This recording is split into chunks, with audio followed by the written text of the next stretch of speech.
a choice right now, between fear and love. It's just a rock. Out of the dark night of ignorance and into the shining light of truth. Expounding reality. A population of citizens capable of critical thinking. We don't see things as they are, we see them as we are. There's a level of reality where everything dissolves into an ocean of energy.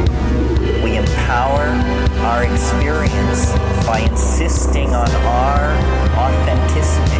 That's very profound. Very. Expanding reality. Welcome to Expanding Reality Podcast. I am your host, Brandon Thomas. On this episode, we get to sit down with Elizabeth, the Meta Mama. I actually connected with her on TikTok. She makes some fantastic videos. I will, of course, be linking that down in the show notes so you guys can just go follow her as well. Would recommend, 10 out of 10, great page, absolutely wonderful human being.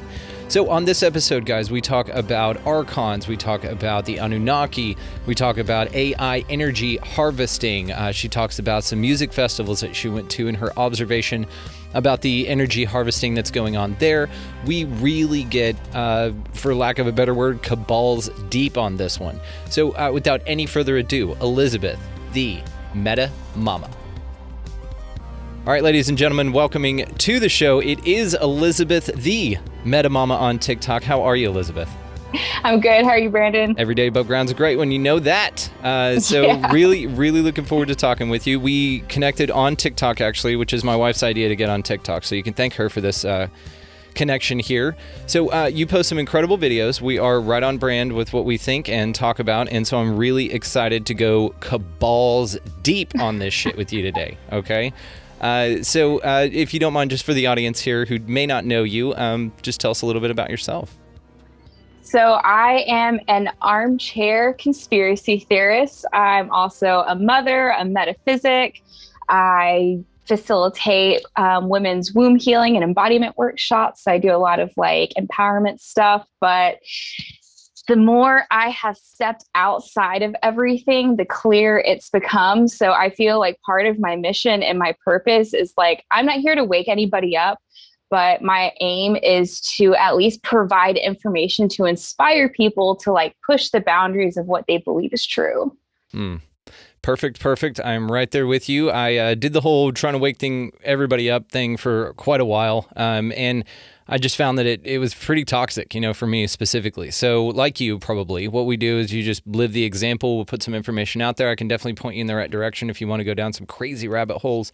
This show is no different. We just talk about the ideas, which has been a lot of fun. So what got you into doing all of this in the first place? What was your turning point? So, to be honest, ever since I was a kid, I have had a really different perspective of what reality is. When I was young, I heard the voices, I saw the things, I used to have out-of-body experiences a lot, but I didn't have the language to explain what was happening to me. And then combined with coming up in a really fundamental Christian background, Christian school, my grandfather was a pastor. So I viewed everything that was non-physical as demonic. So I shut that part of me down for a really long time, and it caused a pretty severe break between who I was as an embodied sovereign being and who I was playing in my avatar. But I think the turning point, there's a couple actually. So after I had my daughters, when my awakening began, and it started as the spiritual awakening. But then once I started looking more into the spirituality aspect, I started to recognize the inconsistencies and dissonance with the matrix reality. So I don't know, it's kind of weird because I didn't start at flat earth or whatever. My initiation to the conspiracy world and the rabbit holes was the Anunnaki, doing DNA experiments on humans, the Saturn black cube death cult. That's where I started. So it was a pretty intense initiation into like the conspiracy theory world. So now I'm trying to like fluff it out with some fun stuff. But yeah, that's pretty much how it started for me. And then I didn't really have a lot of points of contact in like real life or even on like Instagram. But I met a woman. I had just serendipitously gone to a spring close to where I live. And I heard this woman talking about like the magic of water and how like the springs where I live are green. So it's associated with the heart chakra. And I was like, who is she? So I like discreetly followed her, and we ended up bumping into each other on a trail in the woods. And she was on TikTok, and she was doing a TikTok live, and she was like interviewing me for this like TikTok live. And I was like, all right. And everybody was like, get on TikTok. And I was like, okay. And then that was really like a catalyst, because I started making contact with people who were like really resonant with me as far as conspiracies. And I like to call them reality theories, because let's be honest, too many of these are true now to be considered conspiracies. But yeah, that's pretty much the spiral, like how I got here now. Well, the interesting part is it sounds like, of course, with your religious background, because I have that as well. So it started as a semi-spiritual awakening and then conspiracies, or did you just jump right into the conspiracies first and then do the spiritual awakening? It started with the spirituality, and I rode that wave pretty singularly for probably about, honestly, until Rona hit. And then I was like, this is bullshit. Like, what else is bullshit? And then that was just like an endless can of worms. So Rona was pretty much your kickoff into the conspiracy side of it, breaking out of the more spiritual. Okay. It's interesting. Everybody's catalyst is a little bit different. And some people go into conspiracies before spirituality, but usually they go hand in hand. Usually they're not far apart. Because if you question one bullshit system, then you've got to question the other bullshit system. And then you're like, oh, we're being lied to 100% of the time. Got it. And I've gotten into this thing lately to where I view reality as an inverse of what it actually is. So whenever they talk about, wear masks, social distance, don't take this thing that all these other doctors are coming out and saying to take, then do the opposite of that. Be around people. Don't wear the damn mask. That seems to be a good model. And I can say, I mean, knock on wood here, but I've been out in this because I was an essential worker, right? And so I've been out in this 100% of the time. And I went to all of the places where all of the people were going. No problems whatsoever. I've not worn a mask unless it's been gunned to my head, basically, and have had zero problems. And it's been an interesting thing to kind of witness in our time, because it does feel like this is the boss level, right? This is like everything's coming out at once, and they're just bringing out all the big guns here. So let me ask you about whenever you had your daughters. I'm just curious on a side note here. Did you have an epidural or anything? Then this is, if it's none of my business. So I just have the one so far, and my intention was to have a natural birth, but because of the industrialized, and this is like a whole other thing, but because of the industrialized like hospital complex, they labeled me high risk. And so I had what's known as cholestasis. So basically my gallbladder wasn't reabsorbing bile from my bloodstream. So it was just backing up in my bloodstream. And there's a danger of it crossing the placenta barrier and creating a toxic environment for the baby. And after like 38 weeks, there's supposedly a high chance of what they call spontaneous fetal termination. So I wanted to do a natural birth. That was my intention. And then they literally scared me into like getting the Pitocin. And I labored with that for about 12 to 16 hours without any sort of like pain intervention. But my contractions were so on top of each other that I literally could not physically handle it. Like I felt like I was being broken apart from the inside. So I ended up having an emergency C-section. And by this point, the epidural had stopped working, and they kept pumping me with more drugs and it wasn't working. So they pumped me with more drugs and it wasn't working. So they ended up doing a spinal tap and delivering, I don't even know what then. And like, I remember laying on the operating table and could literally like feel my spirit trying to leave my body. And I had a choice. Like I might get emotional. I could stay or I could go. And I chose to stay. Yeah. And, they say like shaman have to die a shaman's death. And like, I'm not claiming a shaman, but like that was a death, like a major death point for me. And I think that being so close to the veil, which like I always have, but I ran away from it. I self-medicated with like drugs and alcohol and just really tried to like blind myself, like block that vision. And then having that experience and like seeing the veil, walking through it and then turning back. Like it was really shitty, but I needed that experience. It's fascinating.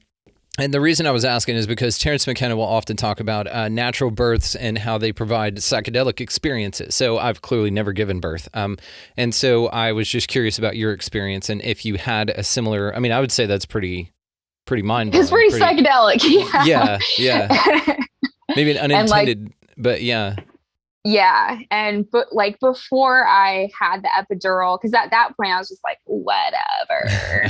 But before that point, I was doing a lot of deep breathing, deep oming, like moving sound and vibrations through my body. Cause I had like the state of mind and the consciousness to do that. But when you have an epidural, like you're lit. So that's like my understanding. Yeah. Again, not experienced it. I have been lit before, but not because of that.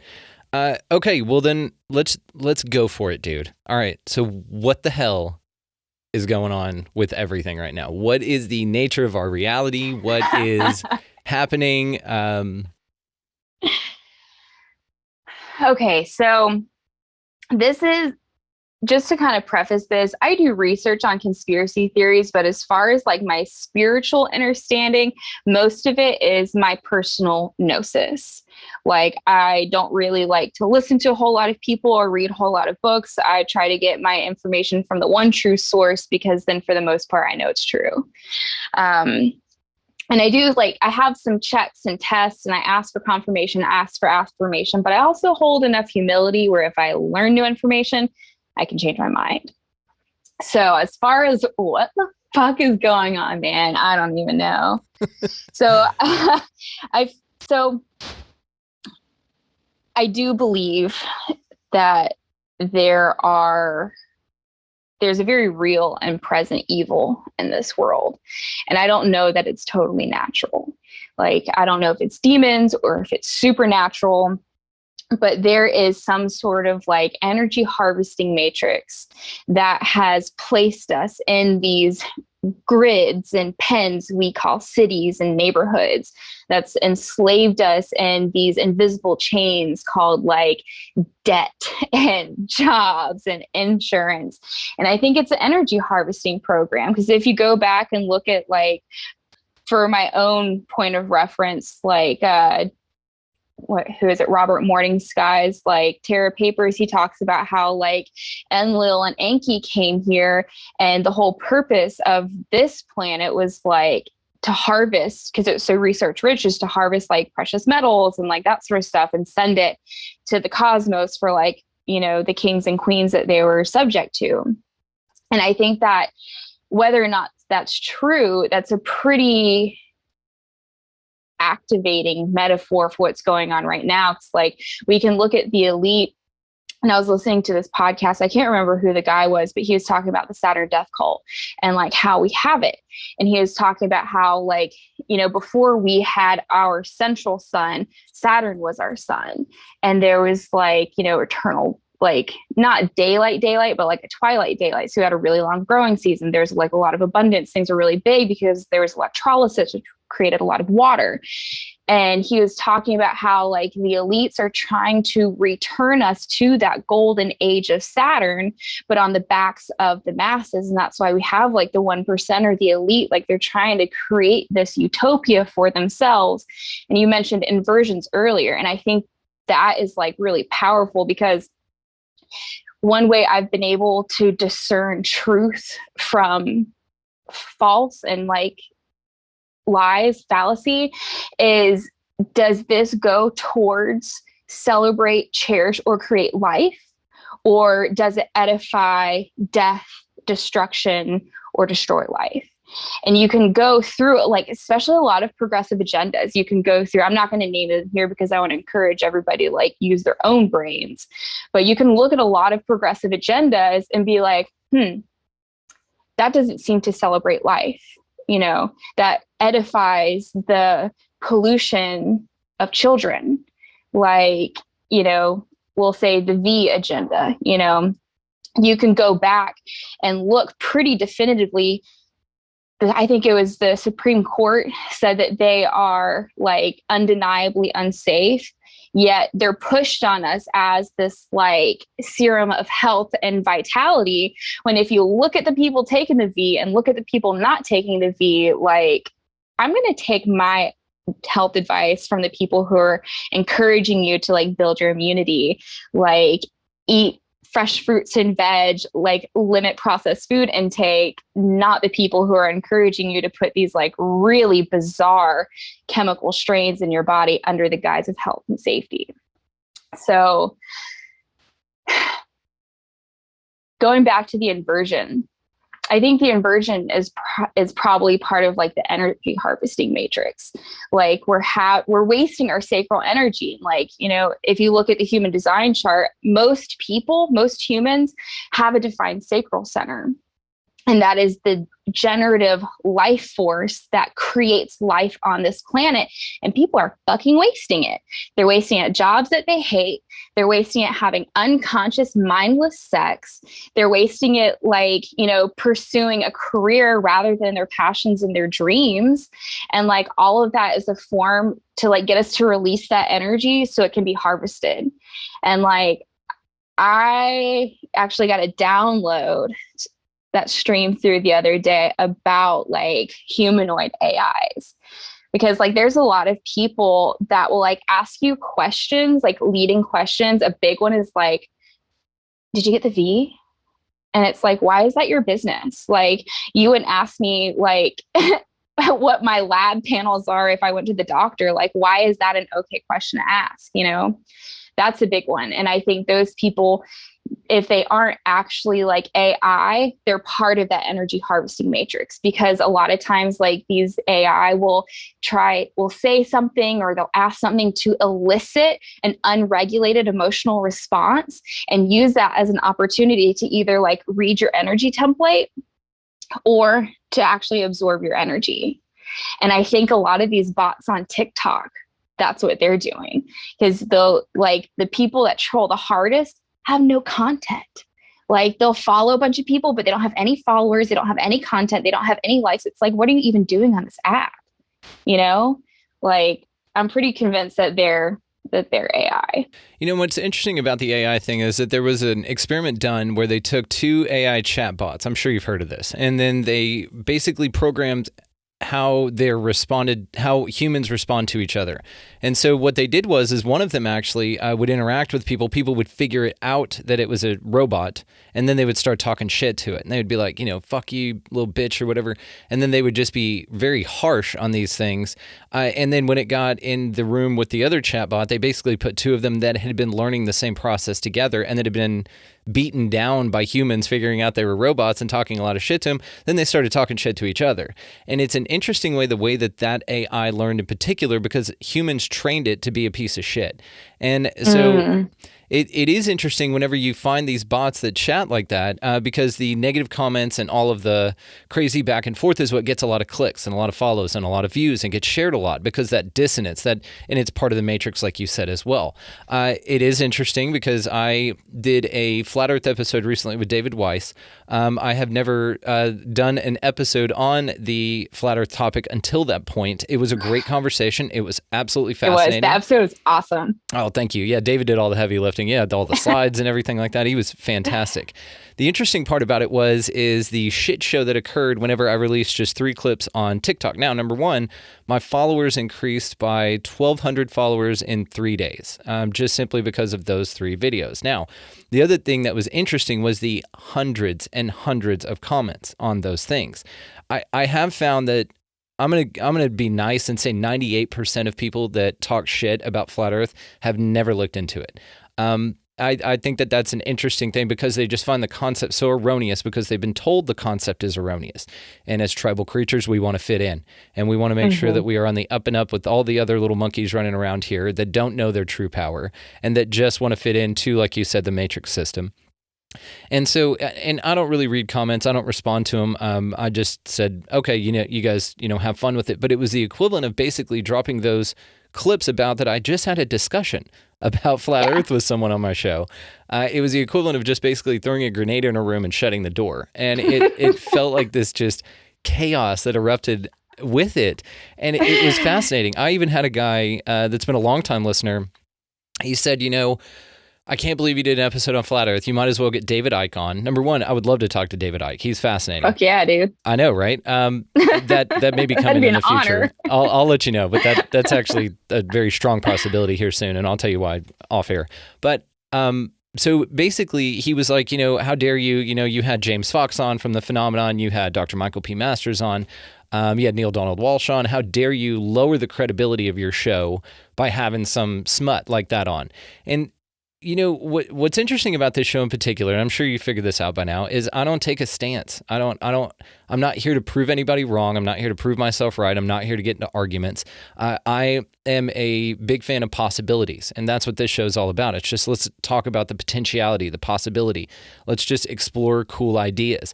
Because I'm not going to sit there and tell Stephanie Patel, who was channeling Steve Jobs, that she's full of shit, because I don't know that. I mean, it's an interesting story, and she's a lovely young lady. And even she was just like, thank you for listening to me, because I bet a lot of people don't.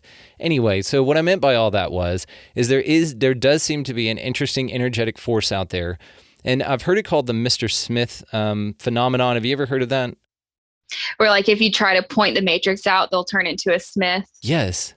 Yeah. It's I actually insane. just heard about that recently. Dude, yeah, me too. Super weird. Billy Carson was talking about it. And he was talking about how the example for the listeners who haven't heard it is that you're around the water cooler or something like that. And they're all like, oh, sports, oh, Real Housewives of whatever, and I can't believe this and I can't believe that. And a little bit of politics if they're trying to stir things up a little bit, because division is always part of the plan. And the second that you say, the earth might be flat, they switch and their eyes, turn cold, and they basically morph into this representative of the matrix that won't let you explore that idea or even conversate about it. They'll say, no, that's stupid. You're an idiot. So it is interesting. I like everything about this place. Even the weird shit, right? Because this is a place of dichotomy, and we are all here just to learn and to expand ourselves. So what do you think, besides the energy harvesting element of it, do you think that there's a way that they can keep us entrapped here, or do you think that it's just a game that we play until our time's up? Honestly, I think it's both. Like, I think that there are some of us who, it's all about creating your own reality, like if you accept your reality as it is, then you have no need to create it. It is what it is, and there's nothing you can do about it. But when you accept responsibility, like we were talking about, rendering your reality in the shower. And then I was reading, I just started reading The Field from Lynn McTaggart, and she does experiments about the power of intention and stuff like that. And they've done studies that show when not even masses of people, but when numbers of people set an intention to a certain point of the globe, it actually changes the atmosphere there.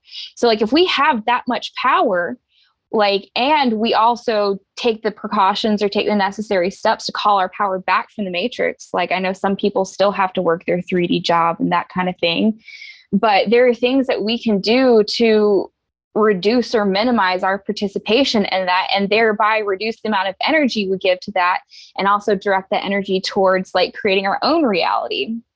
And I don't know if you've heard about the 5D ascension trap and the false light matrix and stuff like that. I have, but will you go over it for the listeners, please? Yeah. So basically the New Age movement talks a lot about the different dimensions. And to my understanding, there's 12 of them.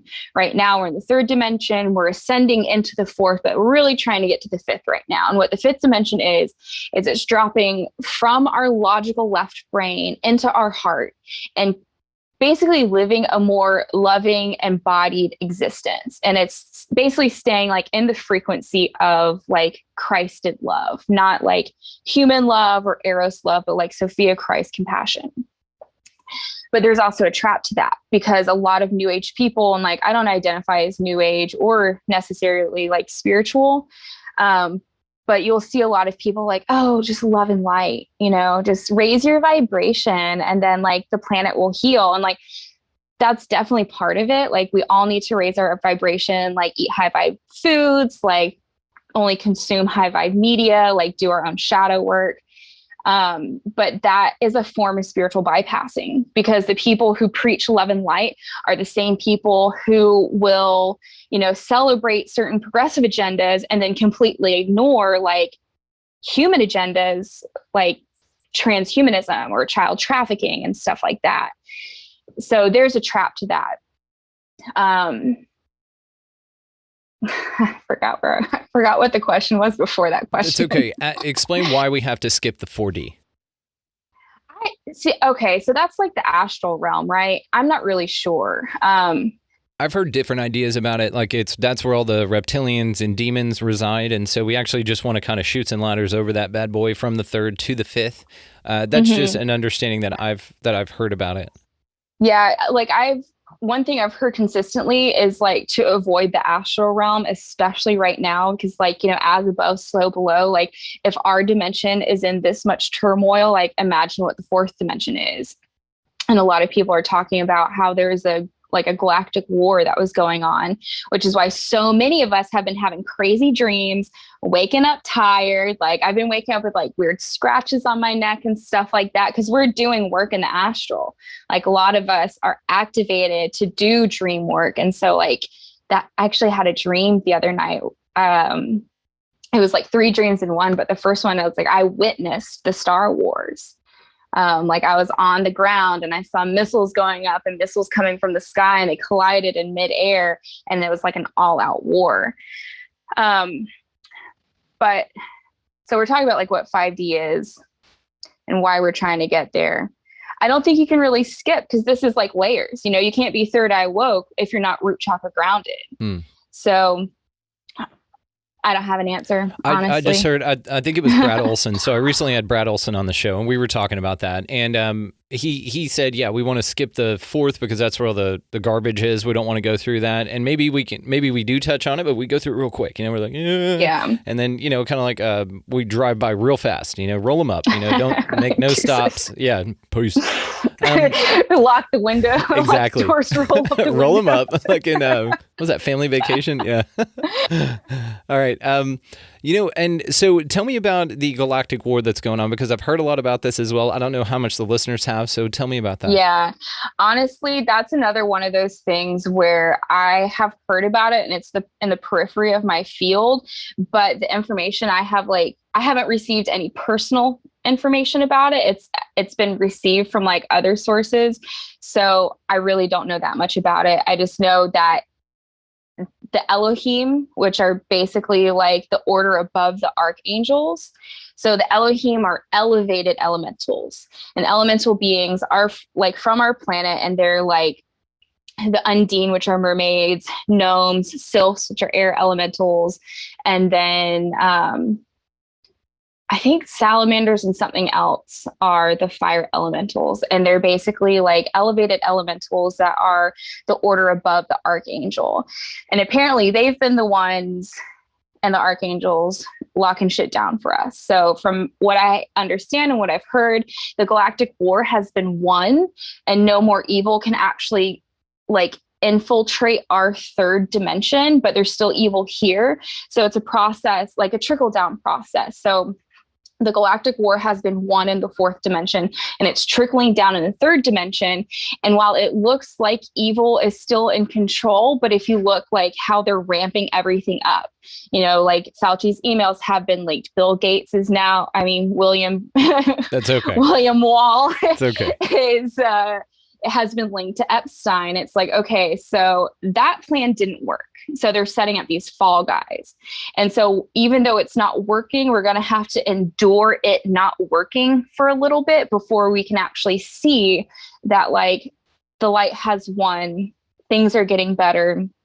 And if you go back to like the Hindu, like the yugas, I made a video about it and I was incorrect in my video and I got a really beautiful correction, which I appreciated. So we have exited the Kali Yuga, which is like, if you're familiar with the Hindu god Kali, she is like the embodiment of like wildness and fierceness. She slayed demons, and in her victory, she was dancing and like destroyed the world. So we're leaving that and we're coming back to like the center of the sun. We're coming back to light. So I did see that video, and I also saw the correction. You're very humble in presenting that, and it was very good. Like, it was very interesting because, yes, I have heard of the yuga cycles, and you know, there's math on it, and nobody's been right. Everybody thinks something different, so it's just kind of subjective. But if we're talking strictly observationally here, yeah, then I agree with that perspective that we are coming back to center sun.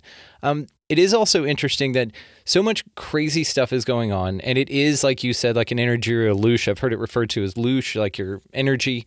It is like a loosh farm, and that's why it seems to be that there's a lot of threats, a lot of things that happen to provoke fear, but nothing ever comes of it, right? And so it's this interesting observation I've had lately just about like, okay, well, I don't play into that, and then all of a sudden it vanishes and clears away. It's been an interesting exercise in seeing just how powerful we are, just how much we will let external things affect us internally. And I think that this has been a good like trial period or a good run for us to figure things out, not only for ourselves, but as well as those people that are just waking up, that are figuring out that Rona was their first conspiracy theory. They were late to the game on 9/11. They were late to the game on these other institutions where things have happened, if you know what I'm talking about, because that will get this episode pulled. But it's an interesting thing to where it is just like an energy farm. That's all it is. It's just, you know, create fear, create dissonance, create division, which also creates fear. So everything is rooted in fear. And as long as you just transcend that bullshit, as long as you just go, okay, well, you guys can have that. I'm just not going to exist in that state. I can't tell you, I've never been freer. I've never been less affected by the bullshit. Yes, thank you. Never been less affected by the bullshit. And I know that you're the exact same way. Like I said, I see your content. I put it out. I wanted to know about whenever you talked about, so we've covered AI energy harvesting, which you did a great cover on. Also, your music festivals and energy harvesting. You had some really interesting stories. Do you mind telling us those? Yeah. So I literally just made that connection. I had the experience. So this was 2019 at Tipper and Friends at Spirit of Swanee Music Park. And I was like pretty heavy into the festival scene for about 15 years. Like, I was about it. And it was the second night at Tipper, and the artists who were on were like KLO and Slug Wife. And they're like real grimy. Like the music is just like, yeah, like a lot of super dissonance. dirty. Yeah. Yeah, exactly. So I'm there with my girlfriends, and I was like pretty fresh in my awakening, but like wasn't quite to the conspiracy aspect of it yet. But I was like really sensitive and really open. And I will admit, because people in the video were like, just say you're on drugs. And it's like, okay, that doesn't invalidate this experience in any way, but like, yeah, like full transparency. So I heard this voice in my head saying, look around, like we're making better humans. And I was like looking around, and everybody was just like chomping, mesmerized at what was going on, like on the stage and on the screen. And I was like, whoa. And the next thing I knew, I was like just blasted into like infinitesimal, like fragments of nothingness, and just like dispersed throughout the universe. And so I was like literally nothing, and I was nowhere, but I was everywhere. And then the next thing I know, I'm like vectored back into my body. I was like, whoa, what the fuck? And they kept doing it. They like snatched me out of my body and put me back, snatched me out and put me back. And I was like shook. And they were like, look what we can do. Like, look how easy that is. And I was like, oh my gosh. And when I came back from that experience, I was really disillusioned. I was like, you guys are all bullshit. You don't know anything. I remember just like sitting there after that experience, like on the ground, just trying to like find myself again. In my head, I'm like, is this what we do? just sit in the woods and do drugs and listen to music? Like, is this what we're doing? Is this what we're supposed to do? And I was like, in this major like ego death existential crisis. And it had me twisted for like a long time. Like, it took a lot of integration work to get back to center. And then the next experience I had was in February of 2020. So about a year later, I was with my girlfriend and we were at a Liquid Stranger show. And I can't remember who the opener was. It was like the second opener was playing and it was like really annoying, like really shitty EDM. It was like Rhythm or something like that. But there is like this voice track that was playing along with the music and it just sounded really demonic. And I turned to my girlfriend and I was like, dude, I don't like this. And we were both just kind of like off in a corner by ourselves and just kind of like trying to create distance and like put our shields up, because I knew how to do that at that point. And we were behind the stage and we were like looking at all these like really young candy kids, just like totally mesmerized, like chomping on the rail. And I just remember thinking to myself, I was like, these are the kids whose parents probably like parented and babysat them with TV. Like, yeah, give them an iPad. Like, yeah. Yeah, he's like Adderall candy kids. And I was like, man, like, this is programming. I was like, look at these lights, listen to this music. Like, we don't know what the intention is behind this music or what the real message is. And so that like really just put some walls up, not walls, but it encouraged me to be more discerning about the music I listened to. And then after I posted that video, I started thinking about other shows that I'd been to. And I was like, it was like Bonnaroo in like 2016. And I went to Zed's Dead. And I was just kind of like standing off to the side. And I was like looking around, like looking at the big screens. And it's just like everybody had the same look in their face. And they looked like cows chewing on their cud. And I'm like, bro, like, am I the only one seeing this? And it was just like when Dementors like suck people's souls out of their faces, like that's what it reminded me of. And I was like, damn, like this is a ritual. Like this is an energy harvesting ritual. And then I go into a little bit about it in that video you mentioned, but like, you know, we need to research like who we're listening to and the artists that we're looking at. Cause like, there's an artist, Alex Gray, who's purported as like this great visionary artist. And I used to really love Alex Gray. But he's into some really dark shit. And like, I've had some friends go to COSM, which is like the Chapel of Sacred Mirrors, and come back not the same. Like I had a friend come back after going to like one of the COSM events or whatever, and he started creating his own visionary art. And I swear to God, this dude, he had the Aleister Crowley pentagram. It's like the pentagram, but it's stretched out. Yeah. He had that in a piece of artwork, and that thing summoned a fucking demon, and it was attacking one of my other friends. And so I was doing some work for him to help protect him and clear that shit. And I remember one night I was praying for him and I saw this portal open up, and I literally saw that demon look up and look at me, and we made eye contact. And it was the same shapes that was in this piece of art that my friend made that was inspired from this event at COSM. And it's like, we can't just believe anything, you know, like you've got to do your own research, like on the interweb of things and on the interweb of your heart. You know, we're connected to God for a reason. And it's so you can double check and verify this shit. And like, just because it's new age or love and light doesn't mean it's good. True that. And that's part of that inversion we were talking about, you know, like it confuses people because they're like, oh, well, this is beautiful. Like it feels good. It looks pretty. Like it feels edifying. But then like, you know, the greatest trick the devil ever played was to make people think you didn't exist. And like the devil can dress up in pretty clothes and make you feel good. So yeah. I have this whole theory, and I want to talk. It's not my theory, but it's something I have heard and then started doing research on. But it is about that the devil in the Bible is actually God and God's the devil. It's very interesting. Have you heard about that concept? I have. And it's all scripturally based. It's really interesting. Yeah, because like, you know, even if you go back to like the tarot papers and stuff like that, Robert Morningside kind of talks about that, where it's like the Lord of creation and the Lord of the word. And the Lord of the word is the one that the Bible talks about, like the guy that gave the 10 commandments and like told Abraham to kill Isaac. Then it was like, huh, psych. Like You know, It's a almost had prank, this bro. dude- It's a prank. yeah, dude. He almost had this dude yeet his son to make a fucking point. Like, but then, like, the devil, and I can't remember what it was, but someone was talking about how, like, even the eagle and the snake have been inverted. So, like, we have, you know, the Nazi Reich, even America, and like a lot of even like Mesoamerican cultures will have like the eagle as a symbol of their culture. And these are like militaristic cultures that like seek to dominate and be imperialistic. And then we have the snake that's been demonized and villainized, but like the snake is also a representative of like the subconscious and like our emotions and like emotional intelligence. Kundalini. And so exactly. So there's a link to that there as well.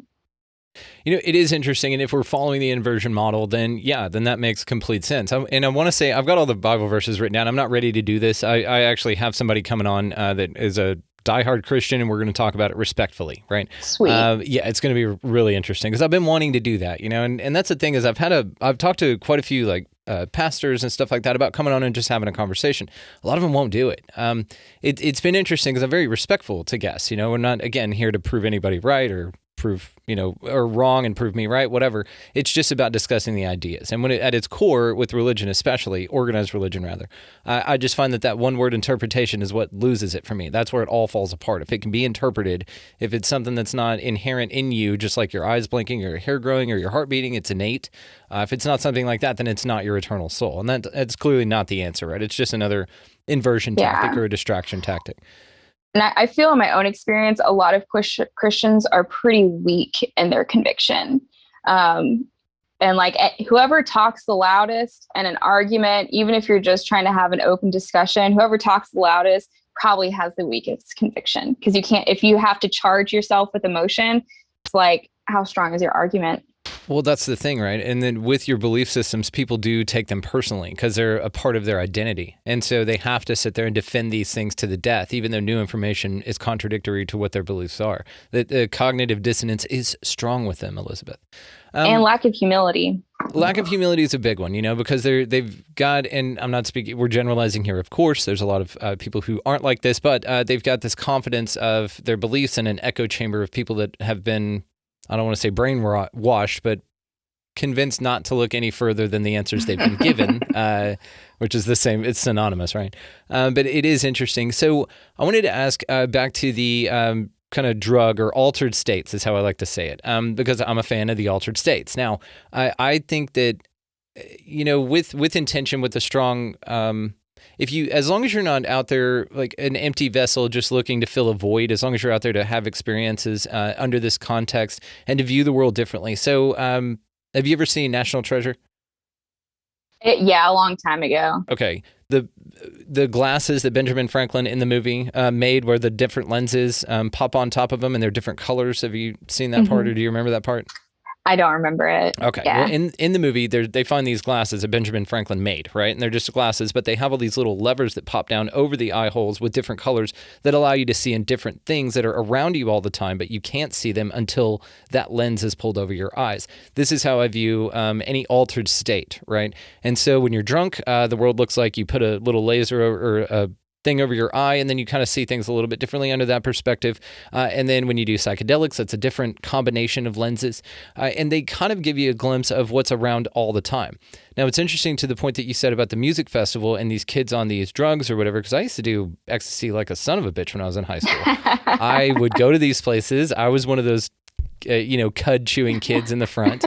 But I would often combine it with acid. So that's called candy flipping, by the way, kids out there listening. It's called candy flipping. Don't really recommend it, but I had a good time, made it out alive. Anyway, so what you do is you take a shitload of ecstasy and a shitload of acid at the same time, and then you just go fuck off in the woods for like 3 days.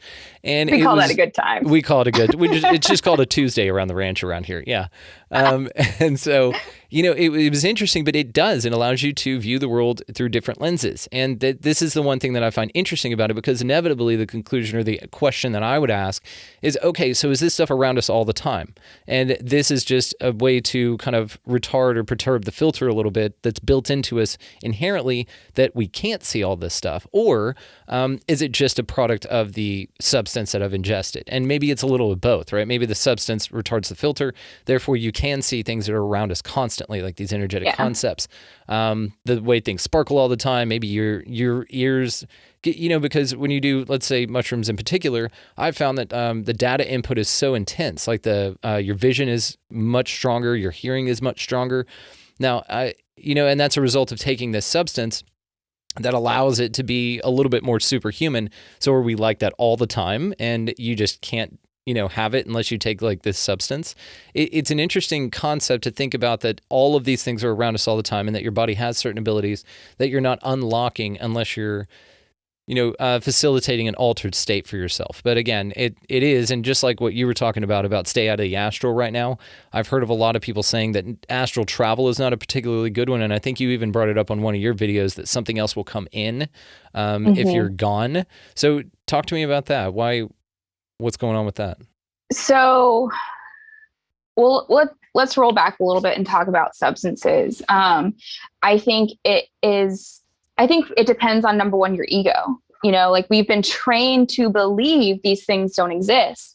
But when you take psychedelics in particular, there is a removal of the ego. So there isn't that like barricade between like who you think you are and like what actually is.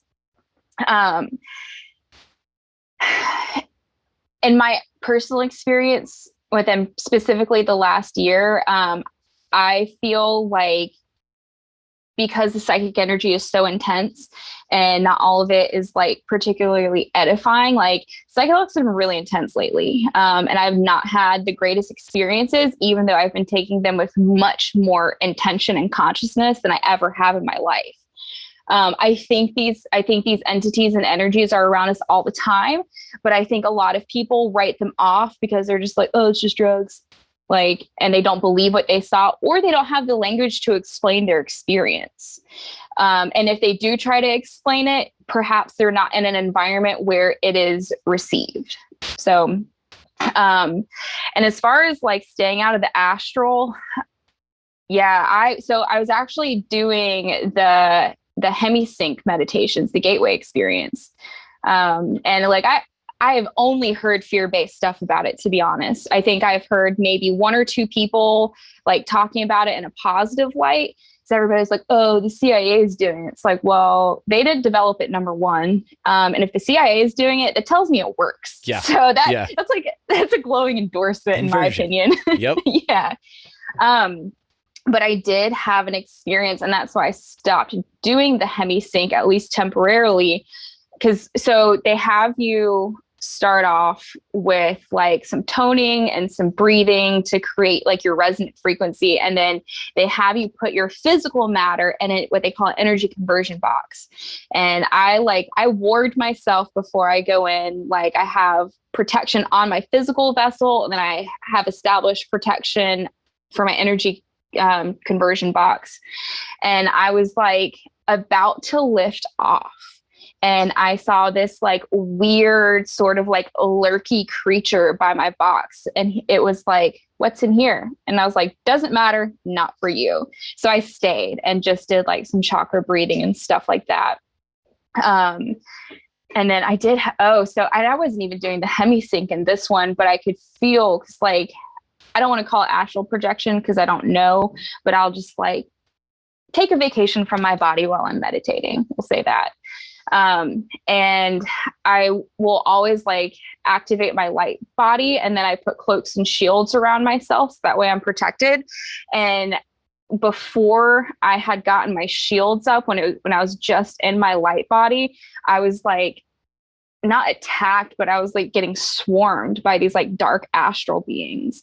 And I was like, oh, shields up, I'm getting the fuck out of here. So it just like, in my own experience lately, it hasn't felt particularly safe. So if like people are experimenting with like meditation, that sort of thing right now, I would just say, activate your light body, like work on breathing into your chakras, like create a black crystal shield around yourself, and make sure like you are well protected when you do that.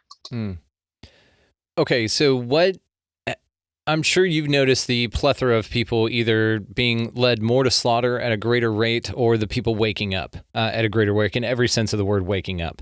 So what what do you say to somebody that, because I'm sure you get this all the time as somebody who's kind of an anchor to true reality. What do you say to somebody that comes to you and asks you questions about, is this really what's going on? Or are these conspiracy theories really? Is the U.S. government really that way? Is the world really operate that way? And you can see that look in their eye, when they first figured this thing out, now that you and I have been doing this for quite a while. So what's your advice for people just waking up, as it were? Honestly, don't do too much research. And part of what the 5D reality and 5D ascension is it is a solution-based program. So if you're only going to fret about the problem, then that's 3D, that's fear-based. And so like part of also what I'm trying to do is like, I will share this information and at the same time share something that is like part of like spiritual progression, like strengthening your aura, like that sort of thing. And honestly, so I did answer this question and I told someone to strengthen your intuition, because your intuition is literally your higher self, and your higher self will never steer you wrong. So if you're going to start doing this kind of work, you need to have discernment, you need to have a strong intuition. And the best way to do that is do your own inner work. That is what's important, because now it's never been more confusing than ever. Now is the time where things are you're getting so much contradictory information. You're getting so many things that people are telling you that it's one way, but it feels another way. And then they'll tell you it's one way, you feel another way, but it's actually the way that they were saying. So it's this weird, confusing part to where, yes, I think your intuition needs to be honed. It needs to be tuned. Mm-hmm. So let me ask you this then. Is the earth flat or round? I don't know, man. I think there are really compelling arguments for the earth being flat. I'm not going to lie. Like, I saw this thing and it was talking about how like when snipers shoot a gun a certain distance, they have to calculate the curvature of the earth. Yeah, the Coriolis But when effect. balloons are up in the air, the earth doesn't spin beneath them. And that was like, whoa. Yeah. And, it kind of gets into hollow earth, but I do think it's pretty sus that, no one's allowed to explore the interior of Antarctica, and we have war going on all over the earth. But for some reason, these however many countries can agree that like, oh, we're at peace in Antarctica. It's like, if nobody's there, why do you need to have a treaty to keep peace here? Like, I don't know. It's pretty interesting. And just like you said, I think that there is compelling evidence on both sides, which leads me to the conclusion, if you were to ask me, is the earth round or flat? I'd say yes, because I think that your perception does create your reality. And so if it is just like this matrix world of just make 'em ups, as it were, and there's kind of an established reality that's here, or at least a reality that you are told, if we're following the inversion model, if they're saying that it's a globe, of course it's flat. But there's also, like you said, compelling arguments on both sides, like the Coriolis effect. But I've also heard snipers say that the Coriolis effect is non-existent. It doesn't matter. It's not a thing. And the other interesting part is, yes, and I heard somebody bring up the fact that if you fly from New York to France, it takes you the exact same time to go back from France to New York. But if the Earth is spinning, it should be dramatically different times, right? If you're just flying over. It's interesting. And this is all part of it, right? This is all part of the big game here. So I'm going to let you run in a minute here, but I wanted to run by a theory on you that maybe this whole thing that's going on is, I'm a boundless optimist, but I'm also a fatalist, okay? So the boundless optimist part of me wants to say that it's all going to work out and that everything's wonderful. And if we are following the model that these are idle threats just to get our energy and our loosh out of us, then you can have faith that nothing will happen without your consent. Therefore, mandatory V's or something like that is not going to happen because you have free will. They're just throwing this at you to see what you'll buy and what you'll believe in. So I don't know if you've heard about this, but there is an interesting thought experiment on both sides of what's going on right now. So it's one of two different ways. Number one, everything is exactly what they're saying that it is. And there is a horrible virus out here that is killing off a bunch of people, despite what you and I have observed. And that this V that they're giving out to everybody, which is not really a V, then it is going to save the people from the next thing that comes out, right? And then it'll eliminate people like me and you who call bullshit on this stuff. And then there you go. That's scenario one. Scenario two is that maybe there is this oligarchy going on that is ushering in a new world order, but it's under the guise, if we're, again, following the inversion model of the universe, or of reality, then maybe, just maybe, the V thing and all of that is to kill off all the sheeple. So it's not for us. It's not for you and I. It's for people who blindly obey, because that's arguably what's gotten us into the mess, right? Is people who just blindly obey, and people who have no real substance, or they don't really give a shit about true things in their mind. And again, you live your lives however you want. But maybe, just maybe, this is a plan that's being rolled out to usher in a new world order, but it's for people like you and I. It's for people who are awake in most of the sense of the word, as well as they don't blindly follow orders, because we're here to create a new reality that's better than the one that we left. And that's the whole reason for everything going on right now. Yeah. So I'm more inclined to agree with the second one, but where I would shift the perspective is it's about population control. And I don't think they give a shit who dies off. I think it's a numbers game to them, honestly. Because if they're like trying to usher in a new world order, wouldn't they want the people who are just like, sure, let's do it? Then the people who are going to like critically think and actively speak against something that doesn't feel resonant or aligned with them. But yeah, population control, new world order. Yeah. It's definitely population control. Resource game for sure. Shit, yeah. Georgia Guidestones told us about it a long time ago. It was put up in, 79 it started creation and put up in 80, the 500 million deal. But yeah, so if they are doing population control, which I completely agree, it's an interesting perspective you have, I would think that they would want to create one of two worlds. Now, the New World Order, under the model that we see them as, maybe in reality they're evil, whatever, they would want to create a subservient reality. But if they are killing all these people off with the V that are just blindly taking it, is what leads me to the possibility that it's not a nefarious new world order, that it's actually an altruistic new world order that's ushering in this new era of enlightenment. And that's what Ascension's all about, is this control system that's been around and getting people to be dumb and be dumb and be dumb, or people like you and I to question and question and question. And that's the future, right? Our future is the one that's interesting. Or it's this 3D 5D deal where they're talking about the two existences happening here simultaneously, where there's the 3D sheeple, whatever control system that operates here. And then, there's an Ascension plane as well where you and I can go play and we have a good time with just enlightenment and just enjoying life at its core. And maybe that's what's really going on with all of this stuff. We don't know. Again, it's just like the thing. Is the Earth flat or round? Yes, it is. It's absolutely both. That's interesting, though. It's like maybe they've set up all of these systems to make us weak, so they're trying to filter out the strong ones. Like maybe this is like a form of mass eugenics. Dude, I never thought about it like that. That's pretty cool. You got it. Not my idea. I just kind of extrapolated on it. I heard somebody mention one little thing about it, and I started going down the thought experiment, and that's kind of what it led me to the conclusion of, is that it is a possibility. And again, that's like the 90% of me that's a boundless optimist. The 10% fatalist is still like, I live in Texas, I've got my guns, all that good stuff. But they're there. Well, look, we are about at the agreed upon time here, so this was a blast. We'll have you back on dude, for I had a sure. great time. Okay, good. If you don't mind, just tell the folks just a little bit about yourself and how to find you, and I'll be linking your TikTok actually specifically in the show notes for sure. So. Yeah, so just come find me on TikTok. The Meta Mama _ Brandon will put that in the show notes if y'all want to find me. I'm always open for a discussion. That's about it. About to go jump into spring, so I'm super stoked to have this conversation and go play outside in the real world. Perfect. Okay, well, good.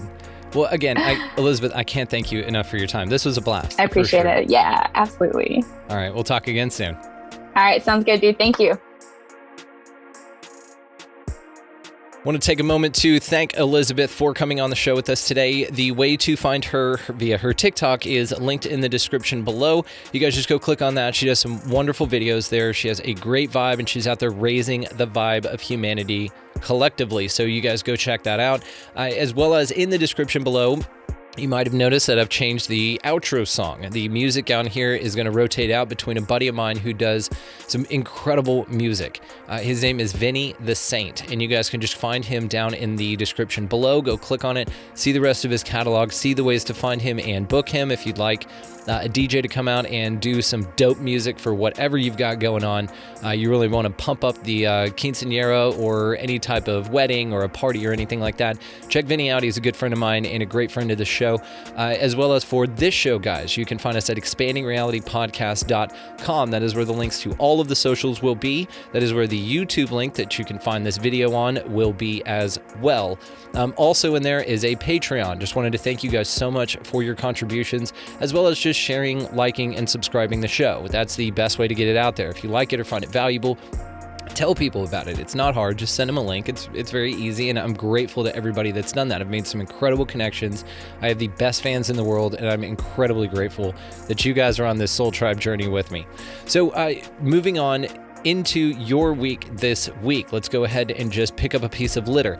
Buy somebody a meal or a coffee in line behind you. Do something nice to raise the vibration of humanity collectively, guys. We do it through our actions and our kind deeds, and that's all it takes. It's small things that really ripple out into everybody's lives. While you're doing that, one great way to raise the vibe of humanity is to get out of the left-hand lane. If somebody's behind you, get out of that left-hand lane. I know a lot of people don't know that that's a thing, but it's a thing, and it's bringing down all of humanity. If we get stuck in this 3D realm, it's because of you assholes in the left-hand lane that just won't let people pass for whatever reason. Beyond all of that, guys, go out into your day-to-day, into the world in which we live, no matter what this is, and just be good to one another. Thank y'all so much for listening. We'll see you next time.